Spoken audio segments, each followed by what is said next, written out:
एक छोटे से गांव में दो बच्चे रहते थे, सोनू और गुड़िया। दोनों भाई बहन थे।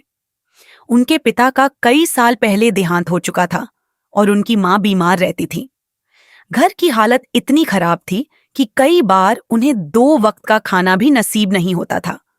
सोनू उम्र में बड़ा था, लेकिन जिम्मेदारियों ने उसे वक्त से पहले ही बड़ा बना दिया था। वह रोज सुबह जल्दी उठकर पास के बाजार में जाकर लोगों का सामान उठाने का काम करता, ताकि कुछ पैसे कमा सके। गुड़िया छोटी थी, लेकिन अपने भाई की मदद करने के लिए घर घर जाकर बर्तन धोने का काम करती थी। एक दिन ठंडी सर्दी की सुबह थी। दोनों ने पिछली रात से कुछ नहीं खाया था। पेट में भूख और आंखों में आंसू थे, लेकिन फिर भी हिम्मत नहीं हारी। सोनू ने गुड़िया से कहा, तू चिंता मत कर बहन, आज मैं कुछ अच्छा लेकर आऊंगा।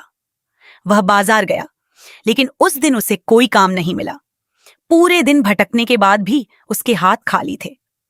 थका हारा सोनू जब घर लौट रहा था, तभी उसने सड़क किनारे एक बूढ़े आदमी को गिरा हुआ देखा। लोग बस गुजर रहे थे, कोई मदद नहीं कर रहा था।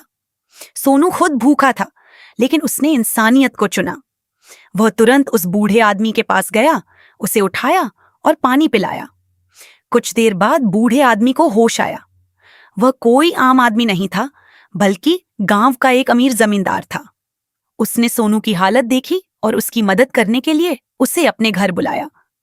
सोनू ने पहले मना किया, लेकिन जब जमींदार ने प्यार से कहा तो वह मान गया।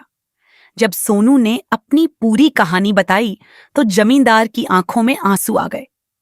उसने तुरंत सोनू और गुड़िया की मां का इलाज करवाया और दोनों बच्चों की पढ़ाई का जिम्मा उठा लिया। धीरे धीरे उनकी जिंदगी बदलने लगी। सोनू और गुड़िया अब स्कूल जाने लगे, अच्छे कपड़े पहनने लगे और सबसे बड़ी बात, अब उन्हें भूखा नहीं सोना पड़ता था। सोनू ने एक दिन गुड़िया से कहा, देख बहन, अगर हम उस दिन उस बूढ़े आदमी की मदद नहीं करते तो शायद आज भी हम भूखे होते। गुड़िया मुस्कुराई और बोली, भैया, अच्छा काम हमेशा अच्छा फल देता है। सीख, कभी भी मुश्किल हालात में इंसानियत और अच्छाई का साथ नहीं छोड़ना चाहिए, क्योंकि सच्ची मदद और नेक दिल हमेशा रंग लाता है।